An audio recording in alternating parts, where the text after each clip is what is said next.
He lands a hit, causing the monster to get really mad. It attacks frantically, but Setsuna moves out of the way before getting hit. Setsuna runs to the monster's back, all while holding his breath. Setsuna reveals that he was used to fighting hydras in his past life, and the hydra obviously doesn't die unless the heads are completely destroyed. He knows he has to cut down the heads one after the other. However, his last attack did nothing thanks to the monster's thick skull. Setsuna makes another move at the monster while aiming for the soft spots. He targets the neck area, and he successfully cuts down one of the heads. However, Setsuna almost gets melted by the liquid attack unleashed by the surviving head. Setsuna's cape is shredded, but he manages to get out of the situation in one piece. Setsuna is thankful that he wasn't hit by the corrosive attack because it would have been the end for him. As if things are not bad enough already, Setsuna watches the hydra's decapitated head grow back. Setsuna figures out that the hydra is able to regrow its head thanks to the regeneration ability provided by the undead power. It finally dawns on Setsuna that the only way out of the situation is to cut the two heads at the same time. Setsuna knows that defeating the hydra would have been much easier, given that he was able to use long-range magic attacks. Setsuna then decides that his only option might be to try out the secret move he has up his sleeve.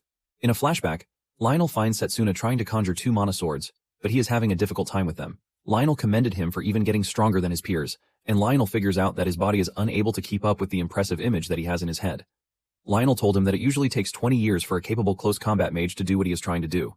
Lionel lets him know that his body as a student is underdeveloped, and his mana path is also blocked. Lionel revealed that the first thing he has to do is to train to control his mana from inside his body. After hearing what Lionel had to say about the technique, Setsuna finally realizes that the mana control between a long-range mage and a close combat mage is totally different. Setsuna then sits down to properly learn how to control his mana. Now that he is facing the hydra, Setsuna figures out that the only way out for him is the technique, even though he hasn't tried it out yet. He figures out that doing it safely with the first sword is the way out. Once he is able to safely carry out the first sword attack, he can then do the second sword strike. Setsuna jumps toward the hydra, and he is able to land a hit using the mana sword, but it doesn't achieve the desired result. Setsuna realizes that he needs more strength to do this.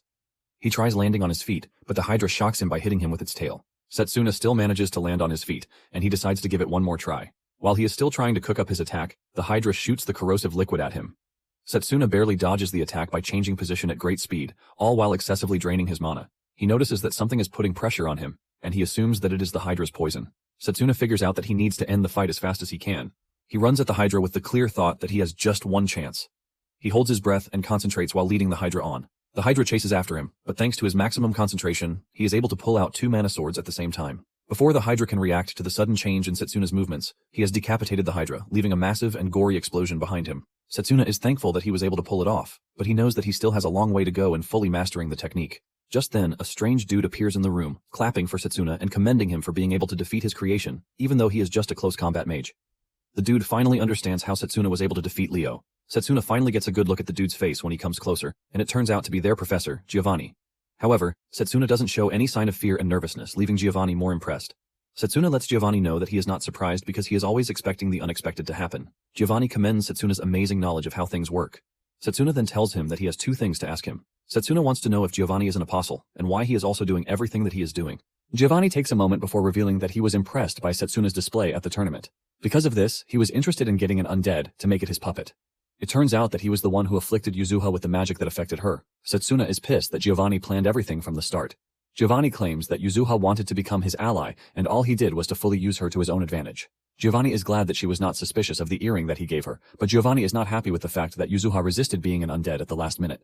Setsuna is tired of hearing the trash that is coming out of Giovanni's little mouth, and he promises him that he's going to defeat him. On the other hand, Layla and the other students have been able to move the rubble out of the way to save Drago, Mifune, and Yuzuha.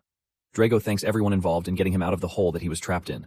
Layla then points out that the ground is no longer shaking, and Drago says there is the possibility that Setsuna has defeated the dungeon boss already. Mifune gladly tells them that the bracelet's mana signature is also back online. Layla then suggests that they move up a bit so that they can teleport to the safe area. Drago, on the other hand, tells Layla that he is heading back to find Setsuna. Drago tells Layla to take care of the other students, and she acknowledges the order, saying she will be waiting for him outside. Drago thanks Layla, and he runs back into the dungeon's deeper level. Back to Setsuna and Giovanni. Giovanni is excited to see how Setsuna plans to make him pay for his sins. Setsuna angrily dashes toward Giovanni, aiming to punch him to the afterlife, but Giovanni blocks Setsuna's attack with a freezing attack. Setsuna's punch ends up hitting an ice wall, shocking him, but before he knows what is happening, an ice spike emerges from below. Setsuna barely escapes being impaled to death, but he leaves with a clear cut to his face. Giovanni makes fun of Setsuna, telling him that he has no chance of defeating him because his attacks are more effective against a close combat mage. Setsuna quickly figures out that Giovanni, being a formation mage, can launch counterattacks. Without thinking twice, Setsuna concludes that he has to finish the fight as fast as he can. However, he is running on empty mana thanks to his previous battle against the dungeon boss. Setsuna figures out that Giovanni's magic is the same as Mifune's. This means he has to do something at the teleportation destination before activating his magic. With all of these running through his head, Setsuna dashes toward Giovanni, but before he lands his hit, he looks around to sense where Giovanni's magic circle is. However, it is too late as he gets impaled in the shoulder by an ice shard. This pierces him really hard and he cries out in pain. Setsuna crashes to his knees in pain, and Giovanni makes fun of him, telling him to give up. Setsuna assures Giovanni that he is not going to give up until he breaks the curse on Yuzuha. Giovanni is shocked to hear this, and he asks how Setsuna knows how to break the curse. Giovanni also asks him why he is so passionate about saving Yuzuha when the girl was ready to sacrifice him to become an undead. Giovanni then tells Setsuna that he will easily break the curse on one condition, which is pledging allegiance to him. Giovanni grabs Setsuna's head like a baby while saying this, but Setsuna angrily replies that he is never going to pledge allegiance to an evil dude like Giovanni. Setsuna tries punching Giovanni's head, but he blocks the attack with an ice wall again. However, Setsuna has figured out where Giovanni will be this time around. Just as Giovanni is emerging from the magic circle, Setsuna is already onto him with his mana sword in hand. Giovanni is shocked when he sees an enraged Setsuna in front of him. He can't believe that Setsuna has already figured out his magic pretty fast. With no time to react to Setsuna's surprise attack, his hand gets sliced off. However, Giovanni is an evil dude with much in his arsenal. He smiles while commending Setsuna for his wise moves. Giovanni then grows his hands back, revealing that he is also an undead. He claims that he was saved by the evil god when he was on the verge of death. He calls himself the evil god's masterpiece because he has been given the power of immortality. Giovanni starts talking about his stupid logic on how weak humans are because they grow old and die. Because of this, Giovanni plans to turn all humans into undead. Giovanni grins at Setsuna, reminding him that he doesn't have any strength left to fight, and he urges him to surrender when he still can. Setsuna knows that Giovanni is not wrong because he is starting to lose consciousness, but he wants to find a way to defeat Giovanni before he is totally knocked out. Suddenly, Setsuna senses his friend's mana, and he smiles, knowing that help is on the way. Setsuna decides not to do anything again, and Giovanni activates the magic circle under him so he can start the ritual. Just when he starts to concentrate on the ritual, Drago appears behind him, and he throws a rock at him. The rock flies at a crazy speed that it tears Giovanni's head apart in the mouth region. Setsuna then follows through with an uppercut, but Giovanni's body turns into ice again, ultimately escaping to another magic circle.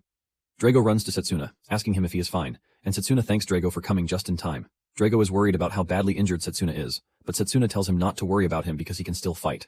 Setsuna then asks about their seniors, and Drago explains that they were saved by Layla.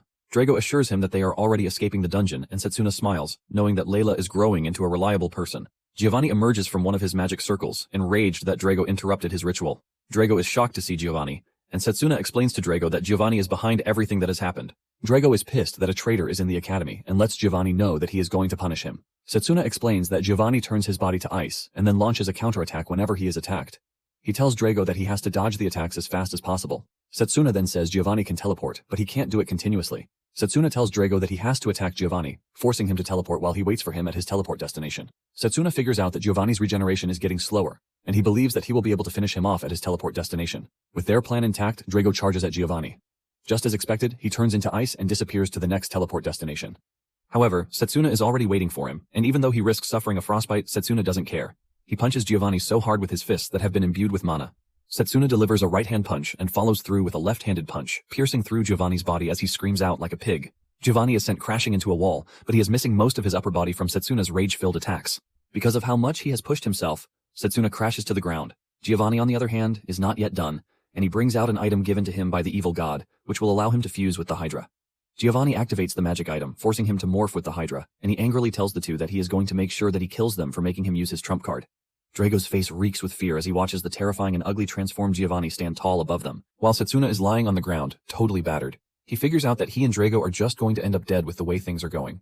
With his blurry vision, Setsuna notices that there is a burning image displayed in Giovanni's transformed body. He remembers what the principal told him about spirit magic being the process of enhancing the body by assimilating a spirit, which can only be achieved through a total state of emptiness. Now that he is totally out of energy, Setsuna can finally sense the state of emptiness that the headmaster was talking about. He realizes that a spirit is in the air, and with his last breath, Setsuna begs the spirit to lend him its power so he can save his friends.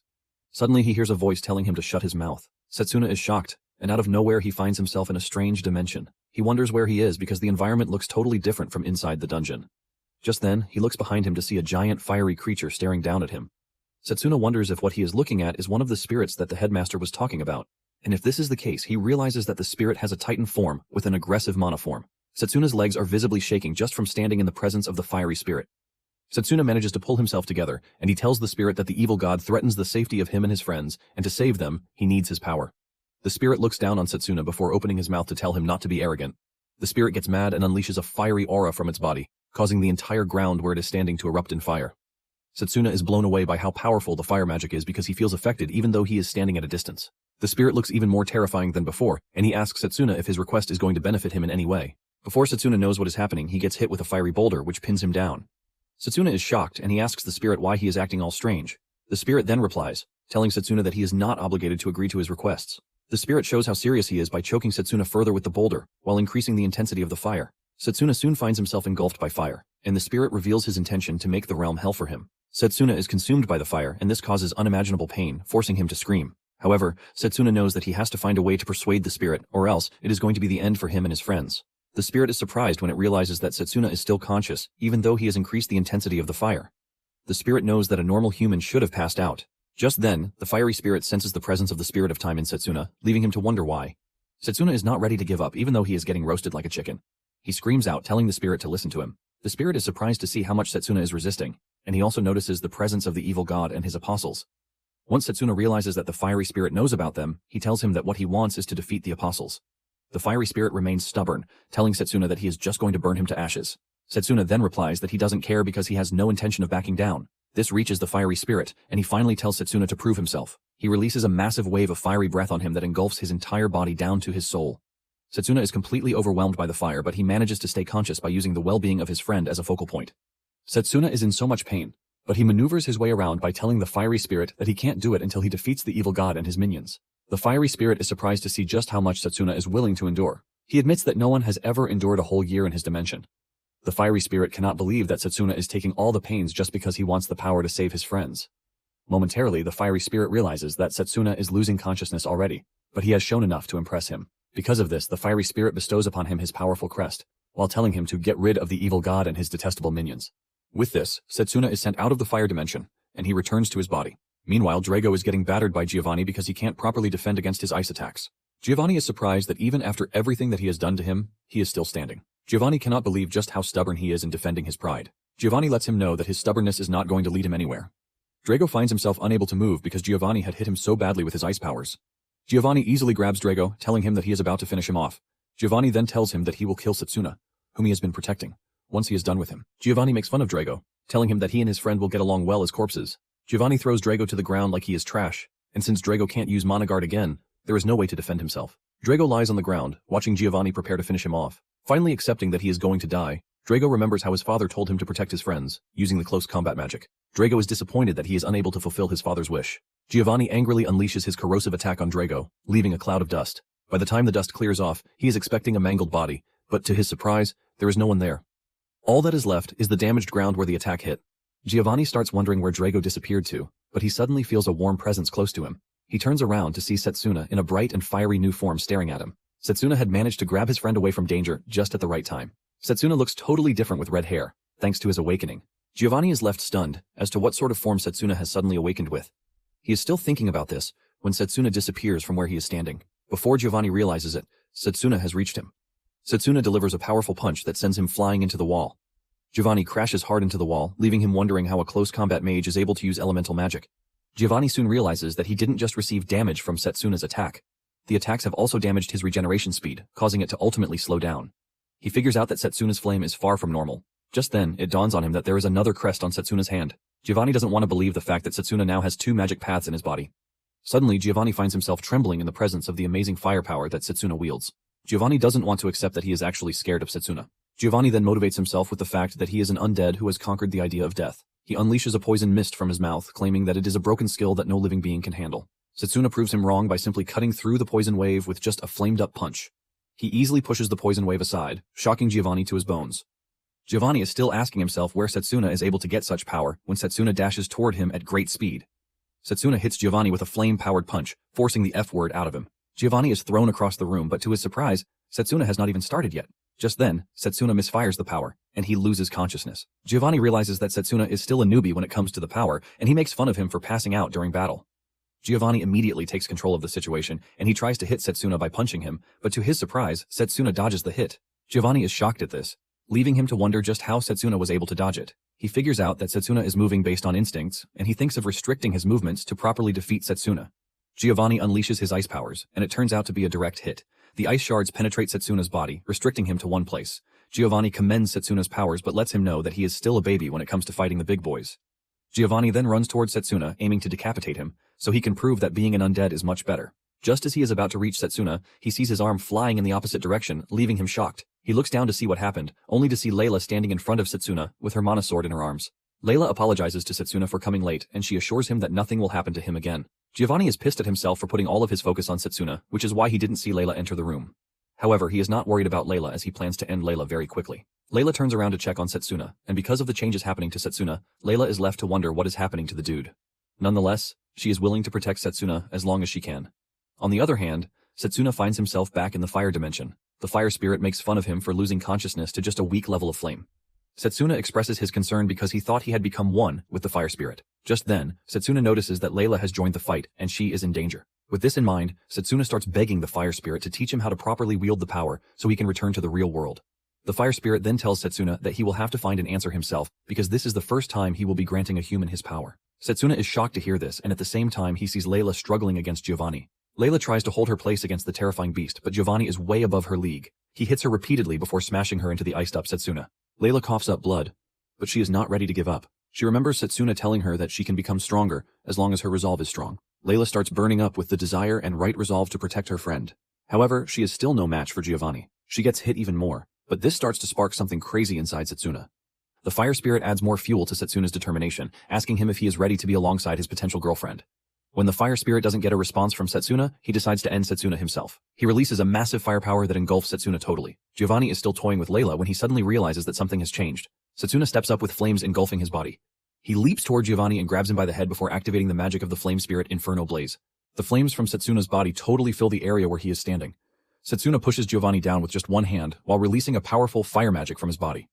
Setsuna tells Giovanni that he claims immortality is good, but he reminds him that humans work really hard to get everything they want because they know that they have limited time. Setsuna then reveals that he was able to properly understand the flame magic when he was about to die. Giovanni deems Setsuna's power an impossibility, but Setsuna increases the intensity of the fire until there is nothing left of Giovanni again. Just then, Setsuna hears Layla calling him and asking if he is the real Setsuna. Setsuna replies that he is unchanged, while assuring her that everything will be fine, with a big smile on his face. Setsuna walks toward Layla, thanking her for protecting him while he was out cold. He asks her about her wounds, and she assures him that she is fine and that she is also glad that he and Drago are also fine. From the other side of the room, Drago confesses that he never expected Layla to come. Layla reveals that their seniors have already escaped with the teleportation magic, but she had a bad feeling, which is why she decided to come and check on them. She also told the other students to explain what is happening to the professors, and because of this, she is sure that they will soon arrive to help. Setsuna is about to commend Layla for her hard work when the amount of power he has used takes a toll on him, and he loses his mobility. He crashes to the ground and his red hair returns to his normal hair color. Fortunately, help arrives at the right time. A rescue team rushes into the room saying they heard about what happened, which is why they came to help. One of them grabs Setsuna to help him, but he tells the rescuers to help his friends first. He then looks up to see that his friends are being attended to. Setsuna smiles, realizing that everything turned out well. With this, he finally passes out, and when he opens his eyes again, he realizes that he is now in the infirmary. Setsuna regains total consciousness with the realization that he has become a day-to-day customer in the infirmary. Nonetheless, he is glad that everything turned out good. Just then, Lionel enters the room, revealing his shock that Setsuna is already awake. Without saying too many words, Setsuna is already asking after the well-being of his friends. Even Lionel talks about this, saying Setsuna is always worrying about his friends even though he was totally out of commission for 3 days. Lionel then tells him that his friends and his seniors are all fine. He is apparently the last one to wake up in the group. Lionel says he heard how he fought a strong opponent, but he assures him that the entire aftermath has been handled by the headmaster. Setsuna is glad to hear this, but he knows that there is a lot that remains hidden from them. Just then, Lionel tells Setsuna that he is sorry, but Setsuna is confused as to why the teacher is apologizing to him. He then reveals that he heard about Leo's incident from the headmaster. Lionel then says the principal had told them to conduct an internal investigation because there are still a load of dangerous people like Leo in the school, but the recent incident has delayed it. Lionel is pissed that they were not able to notice Giovanni's ambition and ended up putting the students' lives in danger twice. Because of this, Lionel tenders his sincere apology. Lionel assures Setsuna that he is not going to allow such an incident to happen again. Setsuna cannot believe that his teacher is bowing to him and quickly tells him to raise his head. He tries reaching Lionel, but the pain in his body drags him back. Lionel urges him to calm down because his body is still suffering from the after effects of using his mana too much. On the other hand, he assures him that all of his injuries have been cleared out thanks to healing magic. Lionel says this is all thanks to the person who rushed into the dungeon to help him, and this leaves Setsuna wondering just who it is that helped them. Just then, the said person enters the room, and it turns out to be the bald-headed Professor Zakari. Zakari has a plate of cut apples in his hand, and he gives them to Setsuna. Lionel then hits him in the back, reminding him that he still has something that he wants to tell Setsuna. Zakari finally puts his head down, and he apologizes for the way he treated Setsuna during the orientation exam. Zakari revealed that he used to be an honor student in the academy, but when it turned out that the only magic path he could use was close combat magic, he was abandoned by his friends and family. Zakari was still suffering from the trauma of what happened to him, which is why he was pissed at Setsuna for choosing the close combat magic path when he obviously had other paths he could have chosen.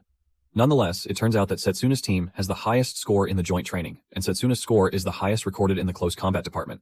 Because of the incident that happened, the joint training with the kingdom's Magus battalion has been cancelled. However, Zakari is pleased that Setsuna is able to show everyone that the close combat department is not trash. Surprisingly, Zakari thanks him for everything that he did to help. Setsuna is blown away by how Zakari is talking like a whole different person. Setsuna also apologizes for his rudeness during their first encounter. With the two settling their differences, Zakari leaves, assuring Setsuna that they are going to be meeting in class. After Zakari is gone, Lionel brings out a glove saying the headmaster told him to give it to him. Setsuna is confused about why the headmaster is sending him a glove, and Lionel reminds him that the spirit crest on his other hand is one no one has heard of or seen before. Setsuna then asks Lionel if he knows about spirit magic, and Lionel reveals that the other name they call spirit magic is ancient magic. It is basically the magic that triggered a great war among mages hundreds of years ago. This is why everything that concerns the spirit magic is banned. Lionel urges Setsuna not to use the magic in front of anyone because he is done for if the Holy Church finds out about him. Setsuna has always heard about the magic that caused the war but doesn't know that it was the spirit magic. Nonetheless, Setsuna wants to know how Lionel knows about the magic. Lionel then confesses that it was the headmaster who explained it to him. Lionel adds that the principal has told him about everything, including how Setsuna regressed. Lionel assures Setsuna that only he and the principal are aware of this in the entire academy. Setsuna is relieved that Lionel now knows about it too, but he wonders if Lionel is the best person to know. Just then, Lionel lets Setsuna know that he doesn't care what kind of life Setsuna lived in his past life. All he cares about is the fact that Setsuna is a student of the academy. Setsuna is relieved to hear this, and he thanks the professor for this.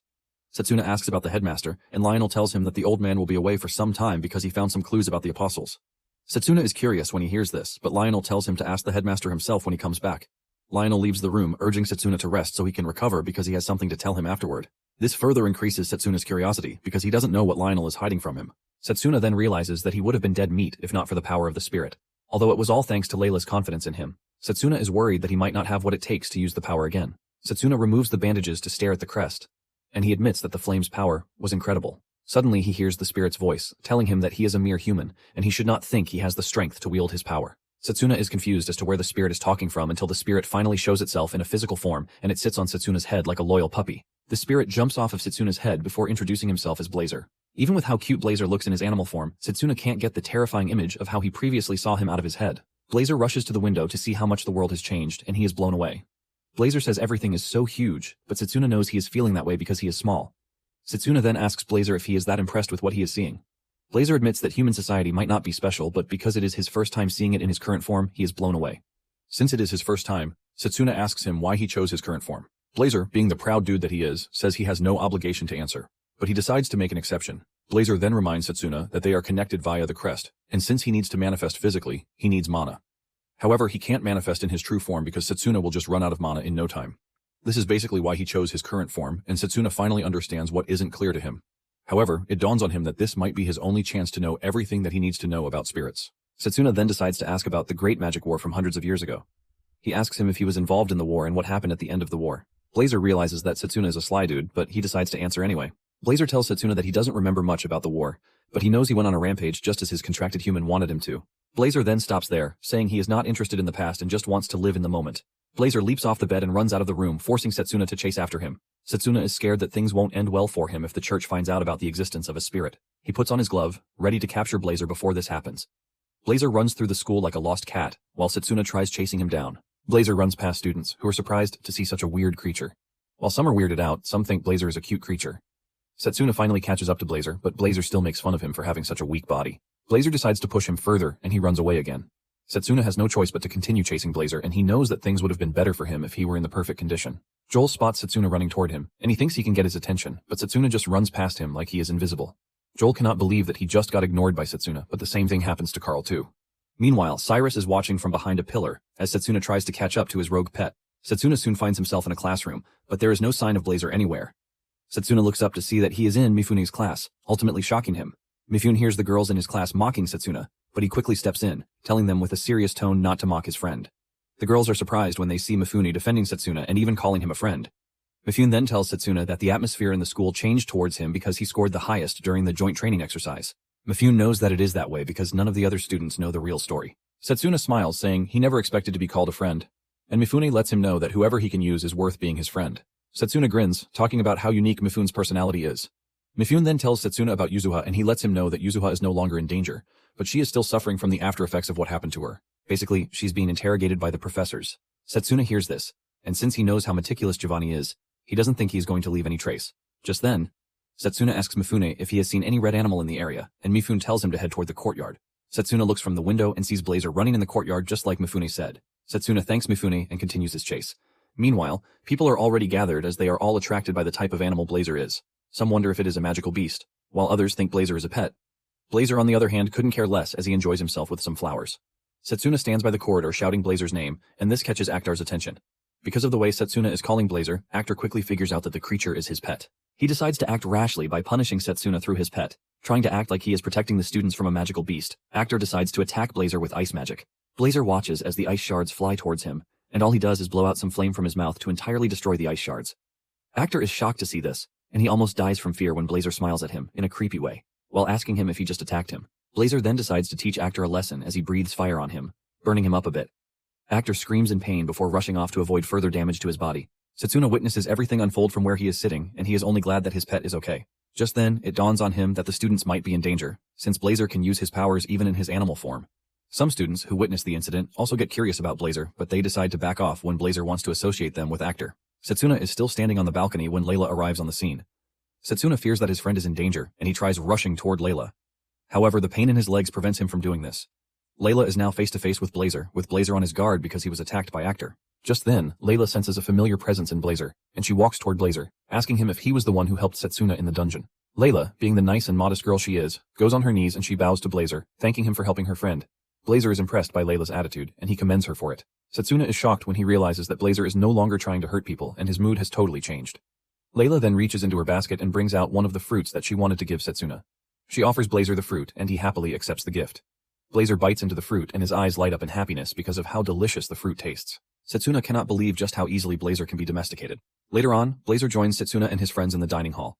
Blazer sits on Layla's lap while consuming everything sitting in front of him. Drago is blown away by just how much Blazer can eat, and he asks Setsuna what kind of animal he is. Setsuna nervously answers that it is a magical beast. Setsuna decides not to tell his friend about Blazer's original nature because he might be in danger if the church later finds out. Setsuna is relieved that Blazer is not acting aggressively toward the students. Setsuna thanks Layla for her help, and she replies that she only did what she could because Blazer only acted the way he did because he was surrounded by a lot of people. Blazer himself soon notices that his presence is drawing the attention of the students, and since all they are doing is gossip, he decides to let them off. Setsuna is also relieved that all the students believe that Blazer is nothing but a rare animal. Blazer turns to Layla, telling her that he won't mind making her his subordinate if she continues bringing him gifts. Thankfully, Setsuna is the only one who can actually hear Blazer's voice. Setsuna then thanks Layla and Drago for saving him in the dungeon. Layla lets him know that it is their duty to save him as their friend, and Drago agrees with her. Drago then reaches into his pocket to bring out a letter that was sent to him by his parents. They heard the news that his team got first in the joint training exercise, and this made them really proud. Setsuna is happy to hear this, and Layla tells Setsuna that she is worried about Giovanni's real identity. Setsuna tells her that he shares the same worries because he doesn't know all the details, but he thinks they might have a lead once they are done interrogating Yuzuha. Setsuna initially thought Giovanni was an apostle, but the only impressive power he showed was fusing with the Hydra, which makes him really weak to be an apostle. Just then, Drago asks Setsuna what sort of power he used in the dungeon because it clearly wasn't close combat magic. Layla then cuts in, telling Drago that Blazer lent Setsuna the power that he used. Blazer is impressed that Layla has some really keen eyes to have known where the power was coming from. He rolls around on Layla's lap while being patted on the head, and Setsuna concludes that Blazer has been domesticated by the girl. The kids are enjoying themselves when Cyrus suddenly shows up, calling on Setsuna. The other students in the room wonder why Cyrus is there, and with the type of expression that they are making, Cyrus can clearly see that they don't want him there. Cyrus decides to act like the shameless man he is by asking Setsuna about Blazer's origin. Cyrus claims that he has never seen such a magical beast before, and he starts wondering if it is a banned magical beast or not. Setsuna already knows that things won't end well if Cyrus continues with his stupid accusations. Cyrus then moves closer to Setsuna to talk directly to his face, while reminding him that he was supposed to register his pet in the academy. The moment Blazer hears Cyrus call him a pet, he starts getting really mad. Cyrus tells Setsuna that he will have to get rid of Blazer if he can't explain how he came about. Just as Blazer is about to lose it, Zakari shows up in the dining hall. Zakari interferes in the case, saying he was the one who received Blazer's registration form, but he misplaced it. Zakari bows to Cyrus, apologizing for his carelessness. Setsuna cannot believe that Zakari is helping him out, and Cyrus uses the opportunity to mock Zakari, saying he was once a top student, but he has become trash. Zakari doesn't take offense at this and still continues acting the role of a fool just to get Cyrus to get off Setsuna's back. Just then, Drago gets off his seat, and Cyrus thinks he is about to do something rash, but Drago rushes over to Zakari to thank him. Drago claims that Zakari was the reason they were able to come out first in the joint training exercise. Setsuna and Layla then join in, thanking Zakari for his help. Zakari is moved to tears by the way the students are treating him, But Cyrus cuts in again, saying that they are all acting in a skit. However, the rest of the students in the hall soon join in as they talk about how the close combat department is now ranked above the long-range magic department. They mock Cyrus for acting all high and mighty, even though his department is no longer the top dog in the academy. Cyrus is forced to leave the hall, but he tells Zakari to submit the registration form the first thing in the morning. Setsuna is relieved that everything has been resolved because just a minute longer, and Blazer would have lost it. Setsuna thanks Zakari for helping them even though he didn't know the details of the situation. Zakari tells Setsuna that there is no need to thank him because he knows that there is a reason for him to have brought the magical beast into the school. Drago and Layla smile at the professor, calling him a role model for other professors. Blazer, on the other hand, is in no way impressed. Later that day, Setsuna is in the schoolyard when a phantom beast brings a letter for him. The letter turns out to be from the headmaster, and he congratulates Setsuna on being able to acquire the spirit magic. The headmaster talks about how worried he is that Setsuna might not be able to control the power, and he wishes to show him, but he can't, since he will be away for some time. However, he has asked someone else to teach Setsuna in his absence. Setsuna is surprised to learn that there is actually a way for him to control the power. The headmaster then tells Setsuna that Lionel will be the one to introduce him to the said person. After Setsuna is done reading the letter, it self-destructs. Meanwhile, the old woman whom the headmaster has asked to teach Setsuna the magic is pissed that the headmaster is exposing her identity. Enraged, she promises to end Setsuna with her own hands if it turns out that he is some incompetent kid. Elsewhere, the headmaster has called an emergency magic meeting with his fellow elders in magic. The other members don't want to believe that there is an evil god because there is no evidence to support this, and the headmaster lets them know that the enemy has not left any evidence whatsoever.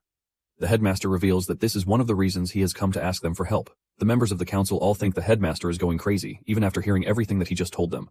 One of them even thinks the headmaster is suffering from amnesia. Momentarily, the headmaster leaves the meeting with Lionel waiting outside for him. He asks him about the meeting, and the headmaster reveals that it was hectic.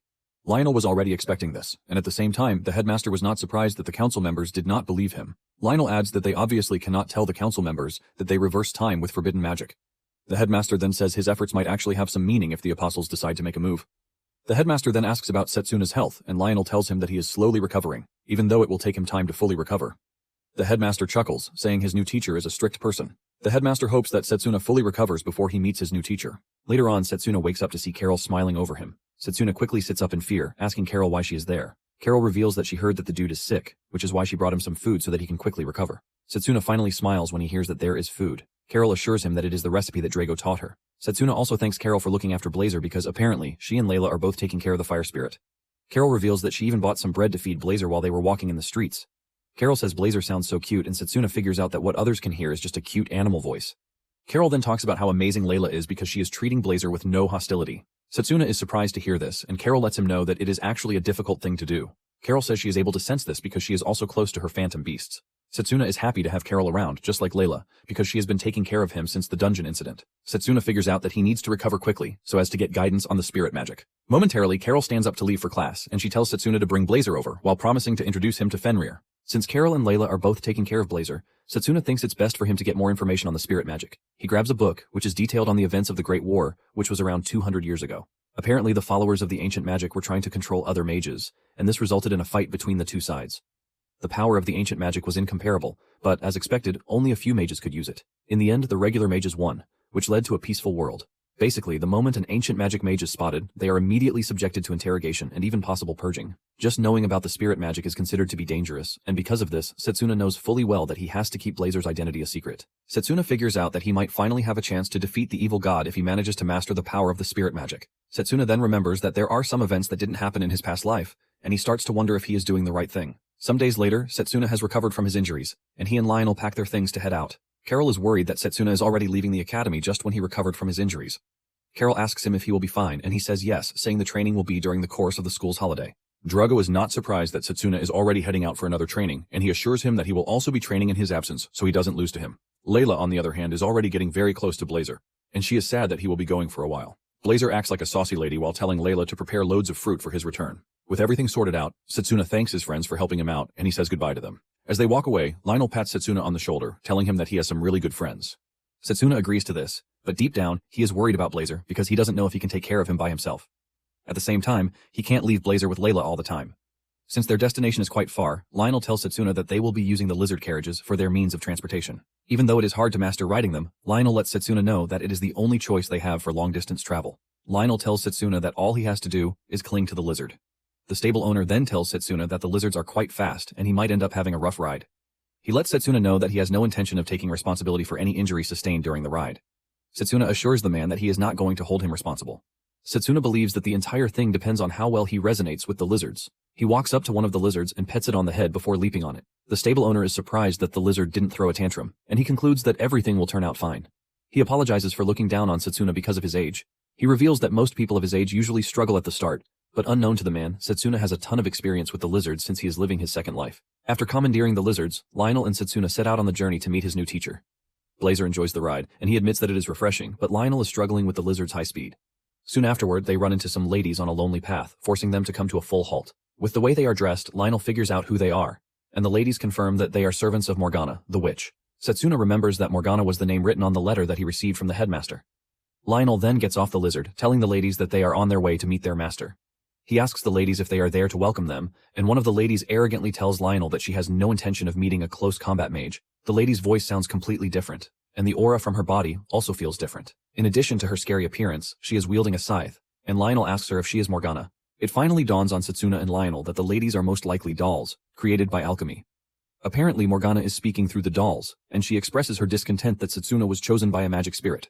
However, she tells Setsuna to defeat the girls if he is truly a chosen one. Without warning, the girls unleash a massive aura blast from their weapons, forcing Setsuna to whip out his mana blade to cut down some of the incoming attacks.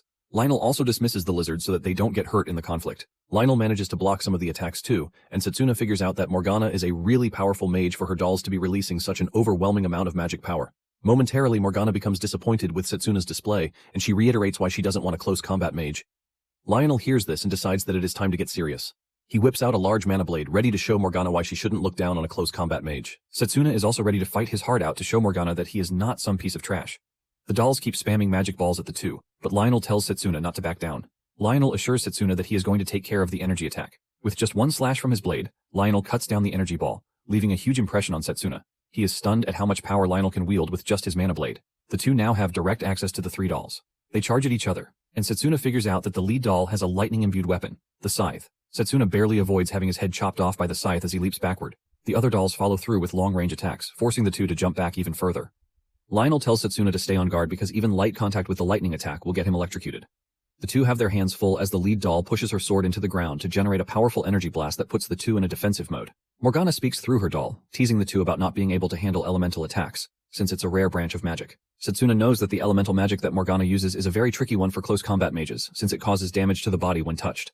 Other magic paths would have had it easy since their mana is far from the body. Morgana then unleashes golems at the two while still making fun of them for losing to an extension of herself, which are the dolls. Just then, Setsuna makes a daring move to show them that close combat magic hasn't even reached the peak yet. He dashes at one of the dolls at light speed, and before she can react, Setsuna lands a hit. Lionel also takes on the other doll and delivers high-powered punch to her body to take her out. Setsuna soon finds himself going up against the doll with a scythe, and Setsuna thinks of the best weapon he can use in the scenario. He whips out a hook-shaped mana sword as he leaps toward the doll. He is able to use this to hang from the tree, forcing the doll to miss her strike. Once the doll is open, Setsuna kicks her in the head. The doll immediately retreats as she realizes that Setsuna has started taking advantage of his surroundings. Lionel is dealing punishment to one of the dolls when Setsuna warns him that the scythe-wielding doll is heading straight for him. The doll manages to get to Lionel's blind spot, and she tries pushing her weapon into him from behind. The attack appears to be guaranteed to hit, but Lionel manages to dodge it, and all he leaves in his wake is a cloud of dust. Just then, the three dolls come together to hold each other's hands so that Setsuna and Lionel won't have any opening to attack them. The trio unleashes a powerful water elemental magic, taunting the two and asking them how they plan to break it.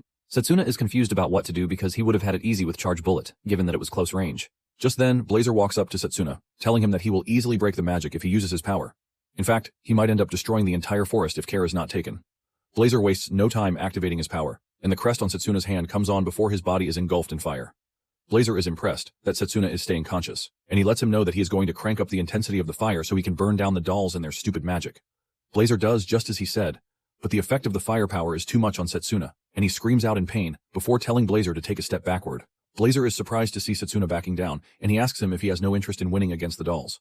Setsuna tells him that he wants to win, but he reminds Blazer that he is currently undergoing a test of strength. It is pretty obvious that Morgana wants to know his real strength. Since this is the case, Blazer decides to back down. Surprisingly, Morgana tells her dolls to stop attacking and just bring Setsuna and Lionel to the house. Lionel and Setsuna are both confused when they see this, and the dolls even apologize for their actions. Momentarily, they arrive at Morgana's hut, which is deep in the forest. The first thing Morgana asks Setsuna is why he didn't use the spirit magic when he was already backed into a corner. Morgana points out that the fire magic would have been much more effective against the water barrier, rather than his close combat magic. Setsuna's decision not to use his trump card leaves Morgana totally curious. Setsuna then reveals that he didn't use the fire magic because spirit magic is to be kept hidden, and since he doesn't know who he is fighting yet, he couldn't risk it. In addition to this, Setsuna says the forest would have been engulfed in fire, and he is trying to avoid a situation where he has to destroy nature. Morgana declares that Setsuna is a soft dude, but she praises him for not forcing himself to use the fire magic when he knows he clearly can't control it yet. Since this is the case, Morgana tells him that she is going to guide him on how to control the fire magic. With this, Setsuna bows to the old lady, thanking her for the consideration. Blazer, on the other hand, wants to die of laughter because he doesn't think someone as weak as Setsuna can control him. Morgana hears this, and she tells Blazer that she doesn't see a powerful spirit but a cute animal. This pisses Blazer off, and he decides to show Morgana his true form. He angrily takes over Setsuna's mana, burning through it and causing the dude severe pain, while aiming to show Morgana that he is not to be messed with. Setsuna fears that everything will burn to coal since he can't control the power. Morgana then reveals that she has no intention of allowing the fire spirit to burn down the forest. Morgana wastes no time unleashing her spirit magic, which seems to be a water spirit. She tells the fire spirit that she is going to show him how to properly tame a spirit. Blazer unleashes a powerful flame bullet at Morgana, but her body turns into water, and she effortlessly absorbs the fire with no damage to her body. Morgana then decides that she is done playing around with Blazer. With just a snap of her fingers, she draws water from the nearby lake, and it comes rushing toward them. In no time, Blazer finds himself trapped in water bubbles, and Morgana leaves him there. She turns to Setsuna, telling him that the spirit hasn't properly formed a bond with him yet, which is why his power is still insufficient. Morgana says Blazer is nothing but a wild beast to her, but she assures Setsuna that he can easily control Blazer and even manifest his true power once he forms a bond with him. Setsuna stares at the old lady in complete amazement because she has mastered the art of controlling nature. Momentarily, Morgana releases Blazer from the water bubble after she is done teaching him a lesson. Morgana reveals that there are 3 stages to mastering spirit magic, and the first one is to become one with nature. The second is by entering the spirit world of one's volition to confront the spirit to gain genuine recognition from it. With what Morgana heard, Setsuna forced a contract with the fire spirit when he hadn't even completed the first stage. Morgana lets him know that this is the reason his spirit magic is totally incomplete. In fact, she is pissed that the headmaster, Danin, didn't teach him the right way. Setsuna cannot believe that Morgana just called the headmaster a freaking brat.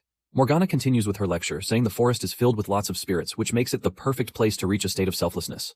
She then tells Setsuna that he is going to start his training the next day, and she wants him to show the qualities that made the fire spirit choose him. Setsuna acknowledges this, telling the old lady that she is ready to learn. The following day, Setsuna begins his training just as Morgana said he would. The first thing he starts with is meditation, while Morgana supervises him. He also finds himself cleaning the house while Blazer does whatever he wants. As part of his training, he also engages in physical training with Lionel. When it comes to cooking in the kitchen, Morgana even uses her water powers to chop ingredients like a knife. After enjoying a good meal, prepared by Morgana, Setsuna usually finds himself undergoing intensive training sessions, like sitting under a waterfall with his bare body.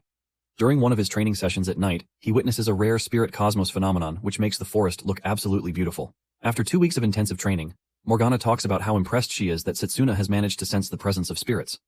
Because of this, Morgana tells Setsuna that they are going to enter the spirit world, where they are going to form a bond with spirits. Morgana lets him know that magic power is useless without the strength of will. Morgana tells Setsuna that the fire spirit appears to be a very old spirit that has lived for thousands of years. Because of how intense the spirit world is, Morgana assures Setsuna that she will be going with him. Blazer lets Morgana know that she might be a boss in the human world, but he lets her know that she might not have the same luxury in his domain. Blazer also turns to Setsuna, telling him not to get ahead of himself. Setsuna smiles in return, saying all he needs is Blazer's approval. Morgana then turns to Lionel to ask him if he will be able to protect them while they are in the spirit world, because their bodies will be completely defenseless. Lionel assures Morgana that he and the servants will definitely protect them. Once Morgana has Lionel's assurance, Morgana tells Setsuna that it is time for them to begin the process. She tells him that the first stage is to reach a stage of selflessness, and the door to the spirit world will open. The two sit down in a cross-legged position to meditate, and in no time, they find themselves in Blazer's domain. Blazer is impressed that the two actually came to his domain. Seeing Blazer in his true form, Morgana finally realizes why he is so arrogant. Because Setsuna now has the insight to perceive spirit, he finally sees just how powerful Blazer is. Just then, Morgana creates a barrier around Blazer to protect Setsuna's will, because his will might get stranded in the spirit world if not careful. Blazer laughs at Setsuna for thinking he can control him with his weak level of determination. Blazer releases his power, and Setsuna is engulfed in flames again. However, Setsuna handles it much better this time around. He basically has more magic control than anyone, and since the spirit power follows the same technique, it makes things easier for him. In addition to that, he has reached a level of selflessness. Setsuna takes the flames like a good boy while telling Blazer that he is going to get his approval. Since Setsuna is pretty confident in himself, Blazer tells him to get ready to feel his ultimate power, and he should not complain when he is burned to ashes. Back in the real world, Lionel can see flames oozing from their bodies, and he figures out that the process has begun in the spirit world. Lionel is confident that Setsuna will scale through, but suddenly, he senses an evil magic in the air. Lionel realizes that the evil power is aiming directly for the hideout at the worst of times. Lionel has a duty to protect the two, and he immediately prepares himself to engage whatever it is that wants to take down the hideout. Just then, the ominous presence enters the room, and it turns out to be Leo. Leo is surprised to see Lionel and Setsuna at the hut. Lionel shows no sign of fear, even with Leo's evil presence. Just then, things go from bad to worse when Jagan enters the room. Lionel now has two evil dudes to deal with, and Jagan is eager to get his hands on Setsuna and Morgana. Leo grins at Jagen, urging him to take Morgana and leave Setsuna to him, since they were once old buddies. From the overwhelming power emanating from Jagen, Lionel can sense that he is also an apostle. Lionel then tells the two that they have come at the wrong time because he is a teacher and will not run away. Leo arrogantly tells him that he is free to run away, since they are not after him. But this pisses Lionel off. He whips out his large mana blade and he dashes toward Leo to teach him that teachers of the academy are not cowards who will run from fights. Back in the spirit world, Blazer is playing a psychological game with Setsuna to get him to fall off, but Setsuna is trying to keep his calm to avoid getting reeled in by the annoying fire spirit. Setsuna is prepared to keep his heart strong and overcome, but suddenly, he notices that there is worry on Morgana's face, and he asks her what the problem is. Morgana lets him know that something serious is going down in the real world. Morgana can sense that an evil power has invaded the forest, and her servants have been taken down. When Setsuna hears this, he immediately figures out that it might be the apostles. Setsuna then steps up to take on Blazer by himself. Morgana is worried, and she doesn't want to leave because her barrier is what is protecting Setsuna's will. She lets Setsuna know that he might not be able to return to the real world if he fails, but Setsuna lets her know that he doesn't care about this. He considers the trial one he has to overcome by himself. Setsuna begs Morgana to take care of Lionel and the servants. With this, Morgana decides to leave, but she urges Setsuna to make sure he returns because she doesn't want her teachings to go to waste. After Morgana is gone, Setsuna now has to face Blazer, and Blazer asks him why he desires his power when it is something far above his reach. Setsuna takes a minute before answering the question, and he tells Blazer that he actually lost everything in his past life. When Setsuna says this, Blazer is able to get an insight into his memories, and he sees the overwhelming destruction. Setsuna reveals that the army was manipulated by the apostles, which caused the collapse of the force. He lost everyone who meant something to him because of this. The regret of this was what awakened the spirit of time and sent him back 10 years. Burning with desire, Setsuna tells Blazer that he has no intention of letting anyone take the things he cares about. Blazer hears his reasons and calls it a petty motivation, but he is impressed that Setsuna is willing to face his fears. Because of this, Blazer tells Setsuna that he is worthy of facing a trial from him, but he lets him know that what he is asking for is the totality of his power, not a portion of it. Since this is the case, Blazer tells Setsuna that he won't be taking him through an endurance test just like before. Blazer reduces his size so that they can engage in a battle of wills. Setsuna is not shy to take on the challenge, and he makes the first move by charging at Blazer. Now in the real world, Lionel has his hands full against the apostles. Even Jagen admits that Lionel is pretty decent for a human. Just then, Jagen is hit with alchemy magic from the last surviving doll, but this gets him mad. He unleashes a powerful dark aura from his body before taking out the servant in rage. He unleashes a powerful energy blast that sends Lionel and the servant flying out of the house. Lionel cannot believe that Jagen is getting stronger, even with all the mana that he is burning in his attacks. Since Lionel is out of the house, Leo decides that it is the best time to grab Morgana. He releases an energy blast from his hand aimed at Morgana, but just as the attack is about to hit, it is consumed by a pool of water. Morgana had returned to her body at the right time to have parried the attack, and she scolds the apostles for trespassing in her house. Leo is pissed that Morgana woke up at the wrong time. Morgana then decides that it is time she teaches Leo a good lesson. Lionel also returns to the house, and he hits Jagen hard with his sword. Morgana releases a barrage of water bullets at Leo, but to her surprise, the attack disintegrates. Morgana is still shocked, since it is her first time witnessing the magic nullification. Leo talks about how disappointed he is with the low-level power that they call the spirit magic. Suddenly, Leo senses Lionel behind him, and he almost gets cut, but he barely dodges the attack. His story is not yet over. If you want to see how far he will go to master his magic and to face the evil god again, join us, subscribe and witness his rise.